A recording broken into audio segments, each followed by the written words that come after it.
You're listening to On Israel in Al Monitor, and I'm Caspit from Tel Aviv.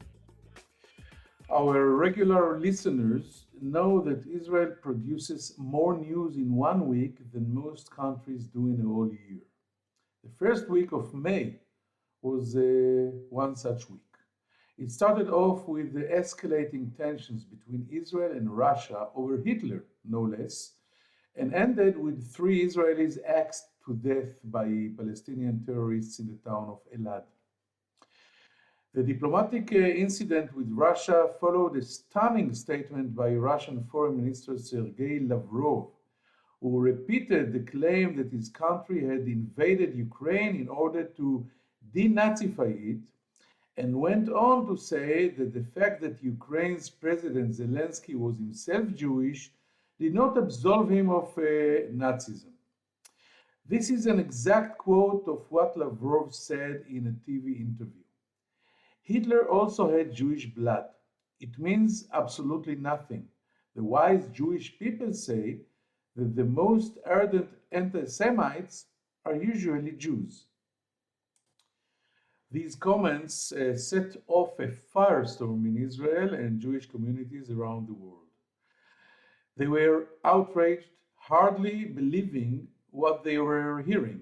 A major international figure was saying that Adolf Hitler, the incarnation of evil, who set out to wipe out the Jewish people and exterminated 6 million of them, was himself Jewish and was an anti-Semite just like many other Jews. The furious reactions would have continued, but they were overtaken by public anger at the Palestinian terrorists who struck down Israelis celebrating the country's Independence Day. An apology by Russian President Putin to Prime Minister Bennett in a phone conversation also helped ease the tensions. But Lavrov's remarks served to fuel a shift in Israeli policy, which was already moving away from the neutrality it had adopted in the early weeks of the Russia-Ukraine war, and was taking a clearer stand on the side of Ukraine and the West. The deluge of condemnation of Lavrov's claims began at the top, with Bennett calling them lies, Foreign Minister Lapid saying they were unforgivable, and the Yad Vashem World Holocaust Remembrance Center warning that they were dangerous and could fuel anti-Semitism. In Moscow, meanwhile, Russia's foreign ministry responded to the condemnations by accusing Israel of supporting neo-Nazis in Ukraine and calling Lapid's comments anti-historical. In Tel Aviv, senior military officials were asking themselves where this clash would end and when it would begin to endanger Israel's air activity over Syria against Iran's entrenchment there, which is being conducted with Russia's consent. Has Putin's apology on behalf of the Russian people and Lavrov put an end to this affair? What led Lavrov to make his stunning statement on Hitler's Jewish roots, and what did he base it on? We will ask these questions of a man best suited to answer them. Yad Vashem chairman and former Israeli consul in New York, Dani Dayan. He's already been a guest of our podcast in the past, but on other topics. Every Israeli is familiar with Yad Vashem, as are many around the world. This unique institution contains an institute for Holocaust research, huge archives, the names of the 6 million who perished, a study center, a museum, and more. Every foreign leader on an official visit to Israel is taken to pay his or her respects at Yad Vashem, light a candle, and hear about the trauma of the Jewish people. Yad Vashem Chairman Dani Dayan join us right after this short break.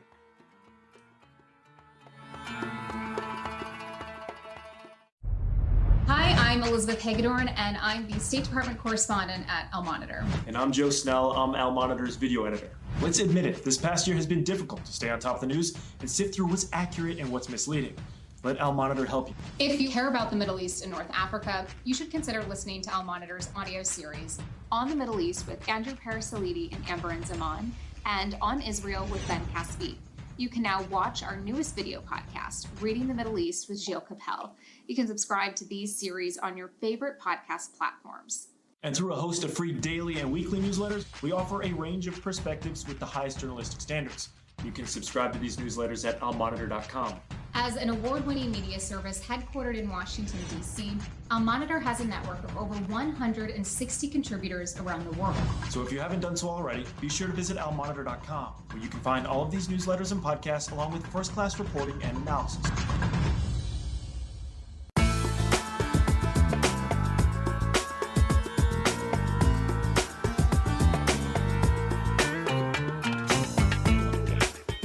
Now I am happy to say hello to Yad Vashem chairman, Dani Dayan. Shalom, Dani. Thank you for joining us here in On Israel in Al Monitor. Hello, Ben. Always good to be with you. Okay, let's dive straight into this, I think, weird affair. And I'm talking, of course, about the Lavrov remarks and his scandalous a comparison or a remark that Hitler was a partial Jew. As far as you're concerned, does Putin's apology wipe the slate clean? Can we go back to the good relations Israel enjoys with Russia? Well, I'm not talking about the relations between Israel and Russia. I'm not, as an Israeli, of course, I am very interested in the relations of my country with the Russian Federation and with any other country, for sure, a superpower. But as chairman of Yad Vashem, it is not my direct concern, neither the attitude of Israel regarding the invasion by Russia of Ukraine or the security situation, the security involvement of Russia in Syria or things like that. My responsibility is towards the victims of the Holocaust, the survivors of the Holocaust, and to put the record straight on Jewish history. And in that respect, I believe that the stain remains. For sure, it remains on Mr. Lavrov, but in some sense also on the Russian regime. I'm glad that Mr. Putin apologized to Prime Minister Bennett, although I must say that I would be happier if we would have read that apology in the Kremlin's account of the conversation and not only on the Prime Minister of Israel's account. But, you know, since the Prime Minister announced it publicly and the Kremlin did not reject that, did not deny that, I think we can count as an apology by the Kremlin. But as I said, the stain on Mr. Lavrov remains. Yes, I wanted to add that Mr. Lavrov's remarks were public and the apology was not, and you just referred to it. I want to ask you, do you think that expressing a conspiracy theory according to which Hitler had Jewish blood is in itself anti-Semitism? Yes, yes, and again, yes. That is anti-Semitism. The remark of Mr. Lavrov was anti-Semitic without any reservation, without any doubt. And I will tell you why, Ben. The Holocaust is the most atrocious act of evil that was done by non-Jews to the Jewish people. And basically, what Mr. Lavrov said here in the Italian television, almost explicitly, is that at the top of the pyramid of the group that did it to the Jewish people stood a Jew. And that the Jews are the most, the greatest anti-Semites. So basically, what he's saying here is what we call an inversion of the Holocaust. The victims become perpetrators, become at least part of the perpetrators, even the head of the perpetrators. So this is a classic anti-Semitic theme. This is a classic anti-Semitic trope that blames the Jews for the fact that they were persecuted and massacred. So without any reservation, and very painfully, I see it. And, you know, I am not saying it lightheartedly. I think it's a very serious thing. But I must say, as chairman of Yad Vashem, that what the Foreign Affairs Minister of the Russian Federation said was clearly anti-Semitic. We know, Dani Dayan, that President Putin is not anti-Semitic. On the contrary, he seems to have a great affection for the Jewish people over the years. It seems to me that Lavrov is also considered a good friend of Israel and has many friends here. So what was this all about? I listened carefully to him. He even said, if you remember, that even the Jews says that the biggest criticism over the Jews is coming from within, etc., etc. Maybe he forgot himself in the heat of the fight against the Ukrainians or something, or am I too kind? Look, I am not a psychologist. I'm not a psychologist of Mr. Lavrov, but you know, anti-Semitism has this weird characteristic that sometimes it appears in the most unexpected moments when a person is, as you hinted, in the heat of the debate or a discussion or a very heated discussion, suddenly anti-Semitic prejudices appear out of the blue, unexpectedly, and even in some cases from persons that you wouldn't expect that. And that can happen in a discussion between two persons in a pub, or an interview by a foreign minister on television. It can happen anywhere. But I must add this, Ben, if you let me. Yeah. The entire conflict, the entire war, the entire invasion of Russia into Ukraine is too saturated with a vocabulary that shouldn't exist. The talk of President Putin of denazification of Ukraine. And you know, Mr. Lavrov himself in that interview, the second part of his interview was about Zelensky being a Nazi and the Ukrainian regime being Nazi. That is also a distortion, a trivialization of the Holocaust, because if that is the way that Nazis look and behave, then apparently Nazism is not so terrible. That is also a denigration of the victims, an affront to the victims of the Holocaust. But I must also say that the Ukrainians and Mr. Zelensky personally are also not innocent in that respect. The statement by the Ukrainian ambassador in Israel, and later repeated by Mr. Zelensky himself, about the Ukrainian people allegedly helping Jews during the Holocaust, that also was a distortion of historical facts that we not only regret, we condemn. So both sides, unfortunately, in their propaganda in this war, use arguments that we see them as extremely problematic, to say the least, and we call both sides to leave the Holocaust and the Nazi regime aside when they engage in propaganda in this conflict. So let's try to understand the claim itself.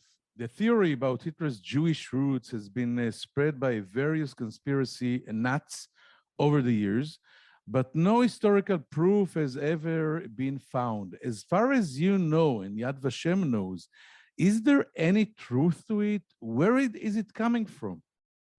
No, there is no truth to it, but you know, conspirators always use historical, a very small thing that can cast doubt and they inflate it into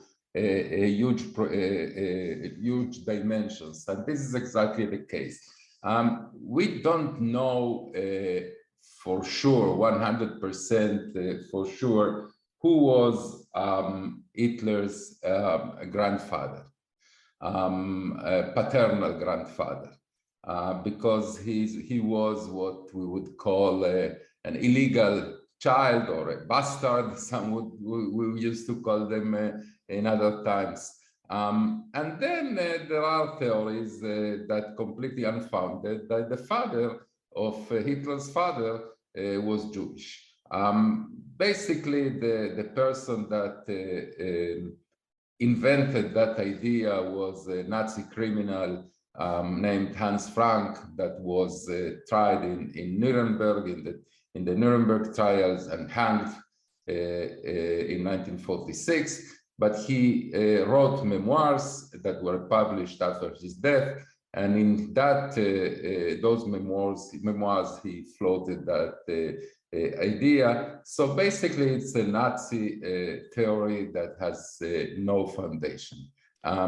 It's quite clear today who was Adolf Hitler's grandfather, a person that later married his grandmother. His name was Hitler. Hitler then changed it to Hitler, but it is completely unfounded. Like any conspiracy, there is a grain of doubt that those interested in promoting that conspiracy theory or that fallacy inflate it to make it the fact and distort it completely. So the fact is that it's a legend, a false. We know now who was the grandfather of Adolf Hitler, and he was not Jewish. But let's, for the sake of the argument, let's say Hitler was 1/4 or 1/8 Jewish. What difference would it make to the history of our people or to our perception of life in the world? No, I don't think that it would make a real difference, in spite of the fact it would be a somewhat embarrassment. But when it is not true, and someone says it is, he has a purpose, he has a motivation. Why a person lies about the fact? Because he has a motivation. In this case, the motivation, I must say with great sorrow, is an anti-Semitic motivation, is to blame the Jews of something that they not do, they not did. So if it were true, okay, historical facts, if some of them are inconvenient, that's an historical fact. That's the nature of history. But when it is not true, and someone insists to claim that it is, we have to say why, to ask why does he do it? And the reason when someone promotes a fallacy like this as it were true, it is to discredit the Jewish people. That is very clear. Okay, let's before we will try to zoom out a little and talk about Holocaust memorials in the generations after the witnesses are gone.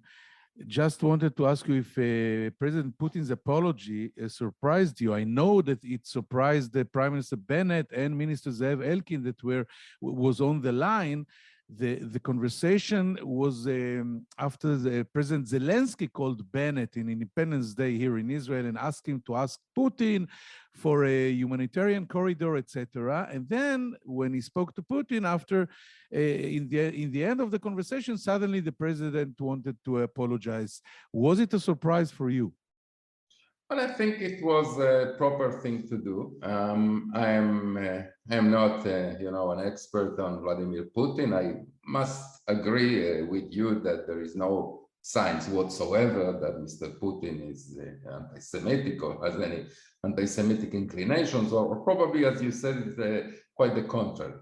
But so therefore, I must say that President Putin did the right thing. Without that apology, I think that it will be a serious blow to the Russian integrity and diplomacy. Racism, anti-Semitism is not something that in the 21st century you can go with it without paying a price. So I think that it was the Russian interest to put an end to this affair. And, after all, Mr. Putin did it in the most understated way that we can expect. We didn't hear his apology. The Kremlin didn't publish his apology. But it is good. It is very good that he did. It's a lot better than not apologizing at all. I completely agree. Let's say, Dani Dayan, Yad Vashem chairman, let's zoom out. The last of the Holocaust survivors are dying. In 5 or 10 years, there will be no more witnesses to this unimaginable event. What is Yad Vashem's strategic plan for continuing to instill the memory of the Holocaust among Israelis and the nations of the world? Is there a substitute for a survivor facing you with a blue number embedded on his arm, looking you in the eye and describing the horror? Well, you are completely right. We are approaching, unfortunately, for natural reasons, a new era in which there will be no actual witnesses. That will make Yad Vashem's task much more difficult, much more challenging, but also much more important, much more vital. So we will have to redouble our efforts. Of course, we continue to gather testimonies, film testimony, audio testimony from survivors, pages of testimony, etc., etc. But I agree that there is no substitute, equal substitute to an actual survivor, an actual witness that tells his or her story. But that, of course, doesn't mean that we can leave the ground for the deniers and the distortionists. Quite the contrary. It means that we will have to redouble our efforts. We will have to use technology. We will have to redouble our efforts to tell the story. But Ben, I am fully aware of the impact that will have. But I will never forget, not even for 1 minute, that there are 6 million Jews that were never able to sit in front of a camera and give their testimony. They were never able to sit in front of a computer or a paper and a pen and write their memoirs because they were exterminated in Auschwitz, in Treblinka, in Babi Yar. So we also, that explains why we are so obsessed. And I know that obsessed is usually a word with negative connotations, but I use it quite proudly. We are obsessed in collecting more and more documents and artifacts regarding the Holocaust. We have in our archive, which is by far the largest archive in the world on the Holocaust, we have more than 200 million documents, but we continue to do it, to search archives, because that is the testimony of the 6 million that didn't make it. For instance, as we speak now, we have Yad Vashem experts for the first time in history getting access to what probably is the last black hole in archival information in the world, and that is the Vatican archives. We finally got access to the Vatican archives, and that tells us a lot about what happened with the Catholic Church, inside the Catholic Church, relation between the Catholic Church and bishops and archbishops all over Europe, and Jews that asked for rescue from the Holy See. That is extremely important for the research. So we will continue to document, we will continue to research based on those documents. There are still vast unresearched areas of the Holocaust, geographic and thematic. And we will continue to tell the story in many ways, modern ways, in Israel, in the world. Using technology. And I know every foreign leader, every visit, every formal visit in Israel starts in Yad Vashem. I wanted to ask you as a follow-up question, the number of people, of visitors to Yad Vashem is rising or declining during the years? And do you still record testimonials from living survivors? I know we have a lot of testimonials. We have to thank also, I guess, Steven Spielberg that spent a lot of resources doing it. How many testimonials do we have? Oh, we have a very large number. We have tens of thousands, including those that Spielberg, the entire Spielberg archive is also obviously in Yad Vashem. But you know, you ask about the numbers. Obviously, during the COVID, it declined from more than 1 million a year in 2019 to barely 100,000 in 2020, 2021. And but now we see again the Yad Vashem packed with visitors from all over the world, and the number will again grow. It was continuously growing until COVID came, and now it's growing again. And you know something very interesting, Ben? The interest on the Holocaust is rising, and you know, things that take for instance an Holocaust denial. In the 80s, in the 90s, in the 70s of the previous century, there was a whole school of even so-called intellectuals or pseudo-intellectuals that denied the Holocaust. Today, you don't see that. Think about it. The International Holocaust Remembrance Day, January 27, was established in the 21st century. It didn't exist in the 20th century. IRA, the International Holocaust Remembrance Alliance, which has more than 50 members states, and we hope Israel will be the chairman in 2025. The president was established in the 21st century. It didn't exist in the 20th century. Conferences like the conference that the Prime Minister of Sweden convened recently in Malmö to speak about the Holocaust, those are things that happened in the 21st century and didn't happen in the 20th century. So the Holocaust is still extremely relevant. And you know, the emotions that it creates, you see that it is a living event in human conscience, not only in Jewish conscience. And I have to state as well, to mention, it's not a Yad Vashem project, but in the last visit in the Holocaust Memorial Day, the Israeli Holocaust Memorial Day, in the parade in Auschwitz, we saw Israeli Arabs, groups of Israeli Arabs going to Auschwitz, learning about this event, trying to understand the Jews' obsession, as you called it, and where it came from, and the comments were amazing. And I will tell you that, Ben, regarding that, you will not be surprised to know that before going to Poland, they spent a few days in Yad Vashem. I also personally met them before they left for Poland in Yad Vashem.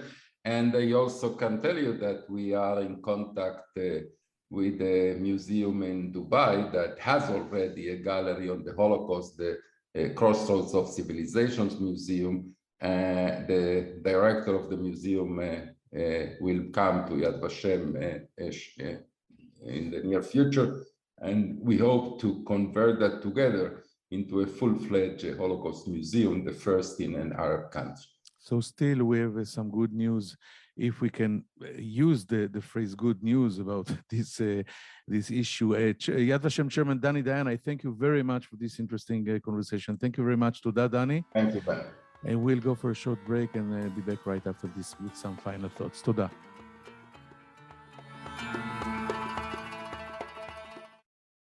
Hello, I'm Gilles Kepel, professor at Sciences Po and Normal Sup in Paris, and author of a number of books and articles on the Middle East. Through my new podcast, Reading the Middle East, on the award-winning media service and Monitor, we will take a deep dive into the trends in the region with the authors and thought leaders who are shaping how we think about the Middle East. Reading the Middle East will be a fantastic addition to Al Monitor's outstanding podcast lineup, including On the Middle East with Andrew Paraziliti and Amberin Zaman, and On Israel with Ben Caspit. You can subscribe on your favorite listening platforms. We look forward to your joining our conversation.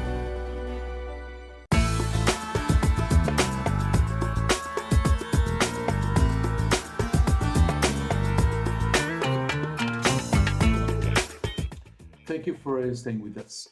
A few headlines from Yad Vashem chairman Dani Dayan about this, I think, weird affair when Russian Foreign Minister Sergey Lavrov claimed that Hitler was partly Jew. Dani Dayan says that although President Putin apologized in a phone conversation with Prime Minister Bennett, the stain remains on Lavrov and on the Russian people. It was better to hear this apology, said Dani Dayan, from the president's voice, or maybe read it in the Kremlin's account about this conversation between the two leaders. But then later the Prime Minister's office publicized this apology. The Kremlin did not deny it, so it's better done this way than not done at all. But the stain, says Yad Vashem chairman, remains. Generally speaking, Dani Dayan said that the entire Russia-Ukraine conflict is too heavily saturated with vocabulary that, as he said it, should not exist. The talk by Putin and other Russian leaders about the denazification of Ukraine.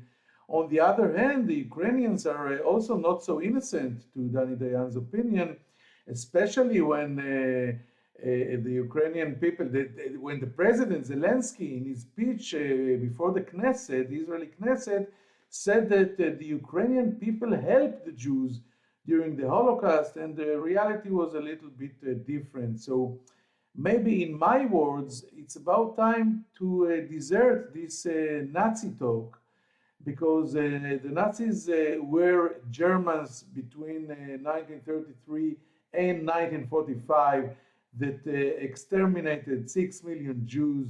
We don't have Nazis like this in the current conflict, so it's just not true. And when I asked Dani Dayan if claiming that Hitler was a Jew or a partial Jew is anti-Semitism, the answer was very clear and loud. Yes, yes, and yes.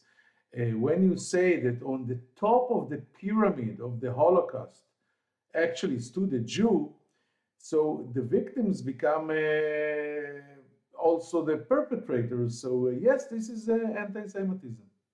But maybe we should finish or conclude these remarks with the optimistic side, because I was not aware of it, but Dani Dayan said that in the 21st century, the situation is better, talking about anti-Semitism, and of course, above all, Holocaust deniers that flourished during the 80s, 70s, maybe 90s of the 20th century, but you hardly hear about them on the 21st century. And also the Holocaust International Memorial Day was established now in this century, in the 21st century, so maybe time works on behalf of the Jewish people on this front. I hope you found today's podcast interesting, and I hope to find you here next week, at the same time, the same place, on Israel in Al Monitor. I'm Ben Caspit from Tel Aviv. Thank you, take care, and bye-bye.